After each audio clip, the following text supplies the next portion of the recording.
Hello everyone, this is Mahesh Pal. Welcomes you all. As you all know, we have already discussed the important analysis for board video in the first part. If you have not seen that one part, then I will recommend कि आप पहले वो वाला part देखें क्योंकि उसमें मैंने कई सारी चीज़ों को डिस्कस किया हुआ है. मोरोवर अगर आप इस पार्ट को बीच से देखेंगे तो कहीं ना कुछ मिसिंग आपकी हो ही जाएगी. अगर देखा जाए तो मैंने अभी तक मैं आपको बताया कि आप लास्ट मोमेंट पर थ्योरेटिकल क्वेश्चंस को किस तरीके से प्रिपेयर कर सकते हैं जिससे कि आप अच्छे से अच्छा सिक्योर कर सकें और हर एक चैप्टर में से इंपॉर्टेंट चीज़ क्या हो सकती है.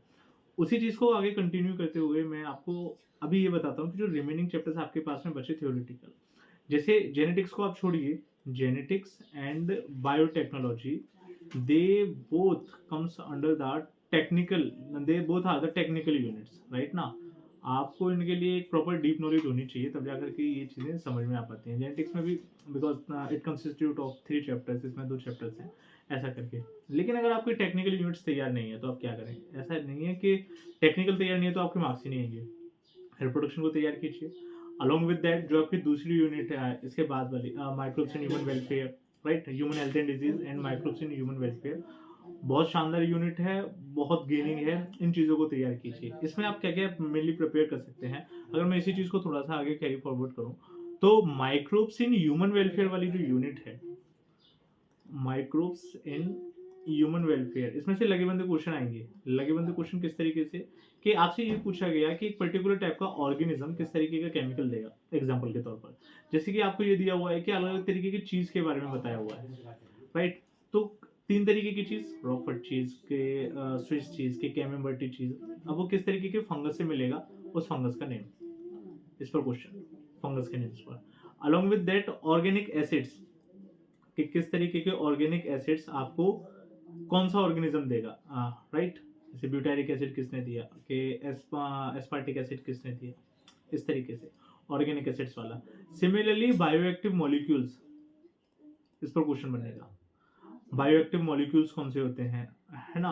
साइक्लोस्पोरिन ए है. सिमिलरली एंजाइम्स है कि स्ट्रेप्टोकाइनेज किसने दिया. रिलेटेड ऑर्गेनिज्म कौन है, रिलेटेड ऑर्गेनिज्म, इस चीज़ पर क्वेश्चन आएगा. इस चीज़ को आप बैठा लीजिए दिमाग में. एनसीईआरटी में हार्डली टेक्स 1 पेज ओनली, है ना. अगर चैप्टर तैयार करें इन चीज़ों को सबसे पहले तैयार कीजिए, इसमें से क्वेश्चन बनते हैं. Afterwards with in the same chapter question आपका बनता है एसटीपीज पर, sewage treatment plant. Sewage treatment plant, इस चीज़ को मैंने बहुत अच्छे से समझा रखा है कि स्टार्टिंग से लेकर एंडिंग तक, कि जहाँ से सीवेज आ रहा है उस पॉइंट से, कि प्राइमरी स्लज रहा, एफ्लुएंट रहा, afterwards activated sludge, secondary, further more, right. ये सारी की सारी चीज़ें, फ्लॉक्स वगैरह फॉर्मेशन होना, एक सिस्टमेटिक वे में, एक स्कीमेटिक मैनर में सारी की सारी चीज़ें हो रखी हैं और ये सारी की सारी चीज़ें आपको उसी तरीके से प्रिपेयर करनी है, राइट. इस पे से क्वेश्चन बनता है. वो पूरा थ्योरेटिकल है. ऐसा नहीं है कि बहुत ज़्यादा आपको इसमें टेक्निकल नॉलेज चाहिए, बहुत ज़्यादा दिमाग लगाना है, ऐसा कुछ भी नहीं है. एक बार रीडिंग के तौर पर भी करेंगे तो भी समझ में आ जाता है एसटीपीज वाली चीज़. एंड आफ्टरवर्ड्स क्या आता है, बायोगैस वाला पॉइंट, राइट. यहाँ पर आपका ये वाला चैप्टर खत्म. इसके बाद में जो आपका अगला चैप्टर निकल करके आता है that is human health and disease. Human health and disease पूरे तरीके से थ्योरेटिकल रहेगा. और ह्यूमन हेल्थ एंड डिजीज में जो स्टार्टिंग आपको रखनी है, सबसे पहले डिवाइड कर लीजिए कि आपके पास में किस किस तरीके की डिजीज है. डिजीज कौन सी हैं, डिजीज कोजिंग ऑर्गेनिज्म कौन से हैं. 5 कैटेगरी की डिजीज बनेंगी, bacterial, viral, pathogenic, helminthic, right, और एक फंगल. 5 तरीके के ऑर्गेनिज्म दे रखे हैं एज पर द एनसीईआरटी, उनको तैयार कीजिएगा. प्रोटोजोनिक डिजीज को थोड़ा सा ठीक से देखिएगा कि प्रोटोजोनिक डिजीज में आपको दिया हुआ है मलेरिया. मलेरिया की पूरी लाइफ साइकिल दी हुई है एनसीईआरटी में. लाइफ साइकिल में एक्सो एरिथ्रोसाइटिक जो कि लिवर में होती है, और एक एरिथ्रोसाइटिक जो कि आरबीसी के अंदर में होगी. एक क्वेश्चन कि बड़ा कॉमन सा क्वेश्चन है, मोस्टली स्टूडेंट्स जो कि इसको देखेंगे उनको इसका आंसर पता होगा. सॉरी, कि मलेरिया के केस में जो फीवर रीअकरिंग होता है, तो रीअकरिंग होने के लिए वो केमिकल कौन सा रहता है, उस केमिकल का answer, right, given in the questions. Comment box में आंसर कीजिएगा. आफ्टरवर्ड्स इसी चीज को अगर थोड़ा सा और बढ़ाएं तो जो इन्फेक्टिव स्टेज है, एक और क्वेश्चन आपके लिए कि infective stage of Plasmodium, because Plasmodium is the malaria causing parasite, हाँ, प्रोटोजोआ. प्लाज्मोडियम जो रहा, infective stage of Plasmodium in humans कौन सी होती है, एक ये question, right. Along with that कि जो फीडिंग स्टेज होती है, फीडिंग स्टेज ऑफ प्लाज्मोडियम एक क्वेश्चन ये। तो अगर आप इन क्वेश्चंस को भी तैयार करते हैं then it would be better. और क्वेश्चन क्या बन सकते हैं कि प्राइमरी होस्ट कौन होता है, सेकेंडरी होस्ट कौन होता है, सेक्सुअल रिप्रोडक्शन कहाँ होता है, एसेक्सुअल रिप्रोडक्शन कहाँ होता है। All these things are related to the Plasmodium that is the malarial causing protozoa, right. And afterwards furthermore ये सारी की सारी चीज़ें। एंड इसी के साथ में कि कुछ डिजीज जैसे कि बैक्टीरियल डिजीज है, बैक्टीरियल डिजीज में कंफर्मेशन टेस्ट कौन सा है, टाइफाइड मेरी के बारे में, विडाल टेस्ट के बारे में, ये सारी की सारी जनरल बातें। जनरल बातों में सिम्टम्स और प्रिकॉशंस, प्रिवेंशंस, मेजर्स, इन सारी चीज़ों को दिमाग में रखिएगा। ये सारी की सारी चीज़ें हो जाएंगी। Afterwards one of the most important topic of the human health and disease chapter that is AIDS, acquired immunodeficiency syndrome. AIDS के बारे में बहुत अच्छे से प्रिपेयर कर लीजिएगा। अभी के चार्ट में एड्स के बारे में आपको यहाँ बताया हुआ है। रेप्लिकेशन ऑफ रेट्रोवायरस, एड्स जो होता है रेट्रोवायरस की कैटेगरी में आता है। रेट्रोवायरसेस क्या होते हैं ये पता होना चाहिए, है ना। मोर ओवर यहाँ पर देखा रखा है कि रेट्रोवायरस है, रेट्रोवायरस से वो डीएनए बना, डीएनए से उसने सेल को इन्फेक्ट किया। नाउ द क्वेश्चन अराइजेस कि ये जो सेल दिखाया हुआ है, ये सेल ह्यूमन बॉडी में किस टाइप का सेल है, या फिर या मैं क्वेश्चन ये कहूँ कि the first infective cell of, मतलब जहाँ पर एड्स का जो वायरस है अपना सबसे पहले इन्फेक्शन करता है वो ह्यूमन बॉडी में किस सेल पर करता है, what type of cell is that, okay ना। आफ्टरवर्ड्स इसमें जो दूसरी चीज निकल करके आती है, दूसरी चीज क्या है कि जहाँ पर क्योंकि ये आपके इम्यून सिस्टम को पैरालाइज करेगा, तो इम्यून सिस्टम में ये किस तरीके के सेल्स पर काम करेगा जिससे कि पूरा का पूरा इम्यून सिस्टम वीक ऑन हो जाए, वीक करेगा। आपको इस चीज का आंसर देना है, राइट। ये दो क्वेश्चन मेरी तरफ से। इसी के साथ में इस चैप्टर में जो तीसरी चीज निकल करके आती है वो होते हैं ड्रग्स। ड्रग्स इंपॉर्टेंट टॉपिक है और इजी टॉपिक है। करना क्या होता है, ड्रग्स में अगर बात की जाए तो ड्रग्स के बेसिकली 6 कैटेगरी निकली, राइट। 6 कैटेगरी में आप नाम उंगलियों पे काउंट कर सकते हैं, इस तरीके से होते हैं। Opioids, cannabinoids, Coca alkaloids, alcohol, tobacco और हेलुसिनोजेंस। बात करें 6 टाइप के ड्रग्स, और 6 टाइप के ड्रग्स आपको किस तरीके के प्लांट से ऑब्टेन्ड होंगे, साथ के साथ में वो प्लांट के किस पार्ट से ऑब्टेन्ड होंगे। जैसे कि अगर मैं बात करता हूँ कि ओपियोइड्स की बात करो, they are obtained from the Papaver somniferum, right. 2 तरीके के हो गए, मॉर्फिन और heroin. Acetylation of morphine, heroin बनेगा, है ना। काम क्या करेगा, सिडेटिव है या इस तरीके से समझिए कि स्टिमुलेंट है, दोनों चीज़ों के बारे में। Coca alkaloids, Erythroxylum coca, South American native plant. General सी बातें, सारी की सारी थ्योरेटिकल पोर्शन कवर अप कीजिएगा, इंपॉर्टेंट है। अलॉन्ग विद दैट एक टॉपिक और दिया हुआ है, एक कंसेप्ट या फिर आप समझिए कि एक statement, that is the withdrawal syndrome, okay ना। विड्रॉल सिंड्रोम के बारे में पता कीजिएगा, जनरल क्वेश्चन बनता है। इसी चैप्टर में एक इंपॉर्टेंट क्वेश्चन और बनता है, that's on the antibodies, right. Immunity पर बनेगा ओवरऑल में। आप ऐसा कर सकते हो कि ओवरऑल इम्यूनिटी के बारे में पता होना चाहिए, लेकिन जो डायग्राम आपको दिया गया है, डायग्राम आपको एंटीबॉडीज का डायग्राम दिया हुआ है। एंटीबॉडीज के डायग्राम को प्रिपेयर कीजिएगा, इंपॉर्टेंट आता है ना। हैवी चेन क्या होती है, लाइट चेन क्या होती है, वेरिएबल सेगमेंट्स कौन से हैं, बीच में डाइसल्फाइड लिंकेज है। डायग्राम देखेंगे तो समझ में आ जाएगा कि ये चीज़ किस तरीके से इंपॉर्टेंट है, काम की चीज़ है, आती है। फर्दर मोर इसके बाद में जो आपका अगले चैप्टर निकल कर क्या है, microbes and human welfare and that one the biotech. Biotech को स्किप करो, अगला इकोलॉजी पर आओ। इकोलॉजी पर आपका जो फर्स्ट चैप्टर है ऑर्गेनिज्म एंड पॉपुलेशन, उसमें आपकी पहले की चीज़ें सारी कर चुकी है। आपको पॉपुलेशन इकोलॉजी से स्टार्ट करना है।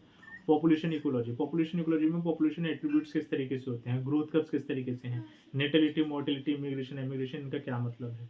ग्रोथ कर्व्स में भी लॉजिस्टिक है या एक्सपोनेंशियल है, किस तरीके के उनकी इक्वेशन, सारी की सारी चीज़ें। इसमें एक और चीज़ निकल करके आती है कि एंड राइट इक्वेशंस जो आपके निकल करके आएंगी, इक्वेशंस को ठीक से प्रिपेयर कर लेना। उसमें population at time 10, population at initially वगैरह वगैरह, ये सारी की सारी चीज़ें, है ना।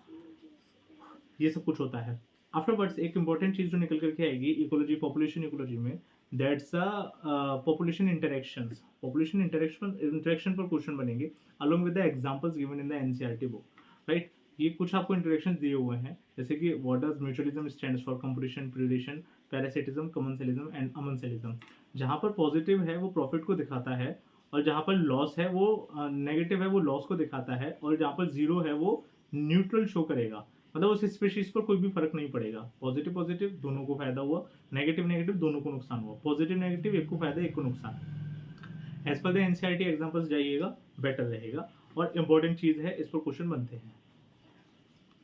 फर्दरमोर इन्हीं चीज़ों को अगर मैं आगे कंटिन्यू करूँ तो इस चैप्टर में मेजरली ये चीज़ें रही। फिर इसके बाद में जो अगला चैप्टर आपका इकोलॉजी का निकल करके आएगा, राइट? इकोसिस्टम वाला। इकोसिस्टम में आपके पिरामिड्स हैं, पूरा चैप्टर पिरामिड से भरा हुआ है। अलग-अलग तरीके के पिरामिड्स आपको दिए हुए हैं। उसमें लास्ट में इकोलॉजिकल सक्सेशन और जो न्यूट्रिएंट साइक्लिंग है, साइक्लिंग वाला पोर्शन पूरा कर चुका। पिरामिड्स अलग-अलग तरीके से, pyramid of energy, pyramid of biomass, pyramid of number, all these things, इन सारी चीज़ों को प्रिपेयर कीजिएगा। थ्योरेटिकल पार्ट है, इजीली हो जाएगा। आफ्टरवर्ड्स अगले क्वेश्चन, अगले चैप्टर पर जब आप आओगे, लास्ट वाला ना, एनसीईआरटी की बुक में थर्ड लास्ट है, न्यू लेटेस्ट में वो सबसे लास्ट ही कर दिया है। उसमें आपको एक ये वाला डायग्राम दिखेगा, राइट? कि किस स्पेशीज का और किस तरीके की वैरायटी ऑफ ऑर्गेनिज्म का कितना कंट्रीब्यूशन है ओवरऑल बायोडाइवर्सिटी में। ये चीज़ बायोडाइवर्सिटी वाले चैप्टर में इनवर्टिब्रेट्स वाला चार्ट, वर्टिब्रेट्स वाला चार्ट एंड योर प्लांट्स वाला चार्ट स्टार बना करके डबल मार्क कीजिएगा। क्वेश्चन बनते हैं ऐसी चीज़ों पर, इन चीज़ों पर क्वेश्चन बनेंगे और ये बेटर भी रहेगा। आफ्टरवर्ड्स आपको बायोडाइवर्सिटी कंजर्वेशन के बारे में पढ़ना होगा। कंजर्वेशन दो तरीके का, one is the in situ and another one is the ex situ conservation. In situ conservation within that habitat आप कंजर्व करेंगे, एक्स सितु में आप आउटसाइड द हैबिटेट कंजर्व करेंगे, राइट? जैसे कि अगर बात आती है जूलॉजिकल पार्क्स आप उनको नेचुरल नेटिव हैबिटेट से अलग लेकर के आए हैं, एक्स सितु कंजर्वेशन में आ गया। क्रायो प्रिजर्वेशन एक्स सितु में आ गया। बॉटनिकल गार्डन्स एक्स सितु में आ गया। इन सितु में जैसे कि नेशनल पार्क्स आ गए, सेंचुरीज आ गए, है ना?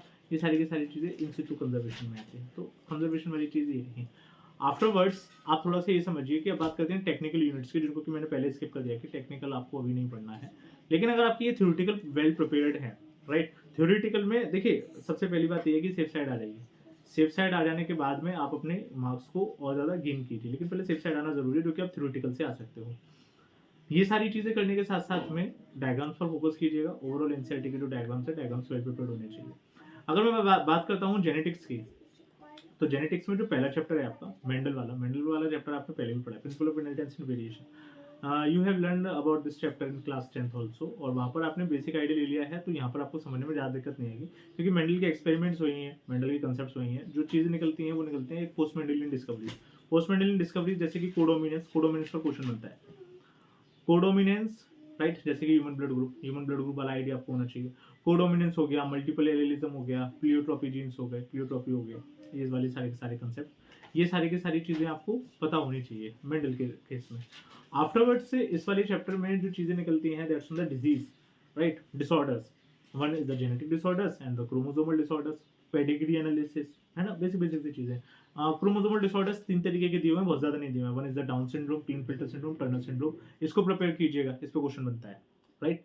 आफ्टरवर्ड्स आपको जो जेनेटिक डिसऑर्डर्स दिए हुए हैं ना, बेसिकली 2 तरीके के दिए हुए हैं, x linked relative disorders and आपके ऑटोसोमल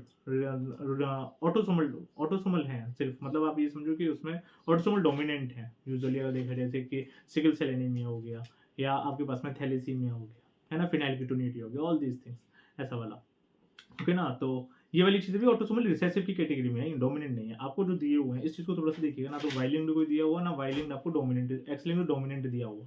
इन चीज़ों को अगर देख करके रखेंगे तो पेडिग्री करने में आसानी रहेगी, राइट?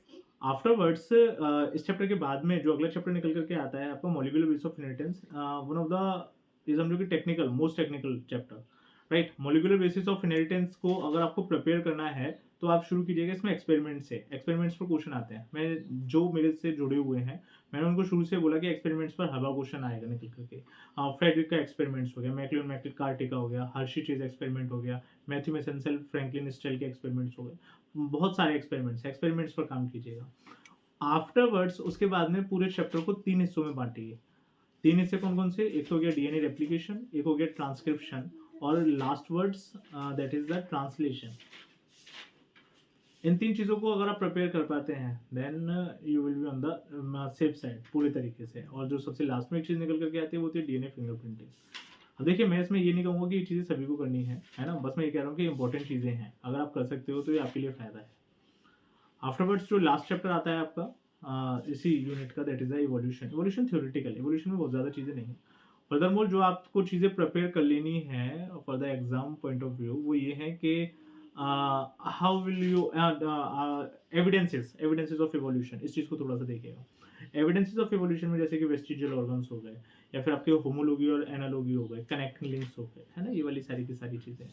और एक जो आपको चार्ट दिया हुआ है, राइट, जियोलॉजिकल टाइम स्केल पर क्वेश्चन बनेगा, साथ के साथ में ह्यूमन इवोल्यूशन, इन चीज़ों पर क्वेश्चन बनते हैं, because these are the topics that directly people to teachers mind, है ना, पेपर सेट करने वाले के दिमाग में सीधे सीधे कि हाँ जी यहाँ पे इतने टाइम पीरियड में कितना इवोल्यूशन हुआ था, आ गया क्वेश्चन टाइम पीरियड पर, राइट। ह्यूमन इवोल्यूशन में ड्राइपिथेकस, रामापिथेकस, एस्ट्रोलोपिथेकस वगैरह वगैरह, है ना, निएंडरथैलिस, क्रो-मैग्नन, सीरीज में देखिएगा, ये रैंडम बोले हैं मैंने, है ना, ये सीरीज में नहीं है, लेकिन देख लीजिएगा ह्यूमन इवोल्यूशन। इसमें याद रखने वाली चीज़ ये है कि उनके हैबिट्स क्या क्या थे, आफ्टरवर्ड्स उनमें क्रीनियल कैपेसिटी कितनी थी, मेजर क्वेश्चन इन चीज़ों पर बनता है ह्यूमन इवोल्यूशन में।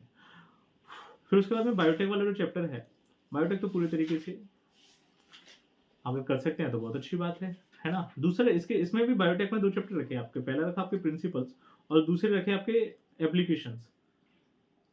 और ऐसा नहीं है कि किया नहीं है, जो बच्चे हैं साथ में जुड़े हुए उन्होंने सबने ये चीज़ें प्रिपेयर कर रखी हैं, सारा कुछ। प्रिंसिपल्स में आपको ये बताया हुआ है कि कंसेप्ट किस तरीके का है, कोर कंसेप्ट क्या है, किस तरीके से आप बायोटेक्नोलॉजी की एप्लीकेशन में प्रिंसिपल्स यूज करेंगे, तरीका क्या है, सिद्धांत जिसको कहते हैं, प्रिंसिपल्स वाली बात है, राइट। तो रिकॉम्बिनेंट डीएनए टेक्नोलॉजी, आपने रिकॉम्बिनेंट डीएनए तैयार कैसे कराया, वो सारी की सारी चीज़ें आफ्टरवर्ड्स, क्योंकि यहाँ पर क्या होते हैं, यहाँ पर आर यूज होता है, रेस्ट्रिक्शन एंजाइम्स, आपको रेस्ट्रिक्शन एंजाइम्स के बारे में पता होना चाहिए। एक अच्छा रेस्ट्रिक्शन एंजाइम क्या होता है, ये क्वेश्चन बड़ा बनता है। एक अच्छा क्लोनिंग वेक्टर, क्योंकि वेक्टर वाली चीज़ है, एक अच्छा क्लोनिंग वेक्टर क्या होता है, इसके बारे में आपको पता होना चाहिए, ये क्वेश्चन बहुत बनता है। क्लोनिंग वेक्टर में एक चीज़ निकल करके आती है सिलेक्टेबल मार्कर, आपको सिलेक्टेबल मार्कर के बारे में पता होना चाहिए। सिलेक्टेबल मार्कर वाली चीज़ जो है, यहीं पर आपने एनसीईआरटी में आपको दिया हुआ है पीबीआर 322 के बारे में, पीबीआर 322 के बारे में आपको दिया हुआ है। इसका ओवरऑल किस तरीके से आपको इस तरीके से चीज़ें मिलेंगी, जैसे ये, और सॉरी, अगर आप इसमें पीबीआर 322 का डायग्राम अगर बनाते हैं तो सर्किल थोड़ा गलत है, तो यहाँ पर आपको अलग अलग तरीके की चीज़ें मिलेंगी, है ना, कि एम्पिसिलिन रेजिस्टेंट हो गया, या टेट्रासाइक्लिन रेजिस्टेंट हो गया, या ओआरआई हो गया, या इको आर1 इधर से जुड़ेगा। Basically they are the sites present on the plasmid कि from where a particular type of R can be attached, right, ये वाली चीज़ें। और कहाँ पर किस तरीके का आर यूज़ करने से या मैनिपुलेशन करने से आप उस एक्टिविटी को इन्फर कर सकते हैं, उस एक्टिविटी को चेंज कर सकते हैं, ये चीज़ें आपको पीबीआर 322 प्लाज्मिड में देखने के लिए मिलेंगी। इस चीज़ पर क्वेश्चन आता है, one of the most important topic of the biology, right, इतना इंपॉर्टेंट होता है ये वाला टॉपिक, राइट। किसी भी तरीके की क्वेरी हो, you can ask me at any time. Further more afterwards, इसके बाद में जो चीज़ें निकल करके आती हैं, लास्ट में निकल करके आते हैं बायोरिएक्टर्स के बारे में। बायोरिएक्टर्स के बारे में एक बार पढ़ लीजिएगा। एप्लीकेशंस की अगर मैं बात करता हूँ एप्लीकेशन वाले चैप्टर में, तो एप्लीकेशन में आपको जेनेटिकली मॉडिफाइड ऑर्गेनिजम्स के बारे में बताया गया है ना, BT cotton, BT brinjal, bacillus thuringiensis, इनके बारे में बताया गया है। इंसुलिन के बारे में बताया गया कि how will you synthesis the artificial insulin, ये क्वेश्चन बनेगा, आर्टिफिशियल इंसुलिन को तैयार कीजिएगा, राइट। ये क्वेश्चन आप लोगों के लिए कि आर्टिफिशियल इंसुलिन तो बाद में बना, आर्टिफिशियल इंसुलिन से पहले डायबिटीज तो पहले से चलती थी। अच्छा, एक क्वेश्चन और कि किस तरीके की डायबिटीज के लिए, डायबिटीज 2 तरीके की होती हैं, ये किस तरीके की डायबिटीज के लिए दिया जाता है। और दूसरा क्वेश्चन ये कि इनसे पहले, आर्टिफिशियल इंसुलिन से पहले ऐसा क्या दिया जाता था डोजेस के तौर पे, और वो डोजेस कहाँ से आते थे कि डायबिटीज वाले पेशेंट को हम उनकी डायबिटीज को या उनके शुगर लेवल को कंट्रोल कर सकते थे। ये सारी की सारी चीज़ें इंपॉर्टेंट है। एप्लीकेशन में आप अगर लास्ट वाले पोर्शन में जाएंगे तो आपको वहाँ पर जेनेटिक थेरेपी के, जीन थेरेपी के बारे में पता चलेगा। जीन थेरेपी भी इंपॉर्टेंट है। जीन थेरेपी के बारे में ये बताइएगा कि एक सबसे पहली जो जीन थेरेपी दी गई थी वो एक 4 साल की छोटी बच्ची को दी गई थी, 4 ईयर ओल्ड गर्ल, एक 4 साल की बच्ची को दी गई थी। लेकिन वो दी किस लिए गई थी, इस चीज़ का डिजीज का पर्टिकुलर जो क्या है उसके बारे में बताइएगा। So there are different types of questions that can be asked to you from by the CBSE। इन चीज़ों को अगर आप अपनी तरीके से प्रिपेयर करते हैं then definitely you will know। So this is all from my side to you, and if you feel this whole content to be useful then share to everyone, because अगर आपका एक शेयर किसी के लिए कुछ information पहुंचाता है तो एक बटन दबाने में आई डोंट थिंक कि बहुत ज़्यादा समय लगेगा या बहुत ज़्यादा दुविधा वाली कोई चीज़ होगी। Afterwards, thank you, thanks for watching, and good luck।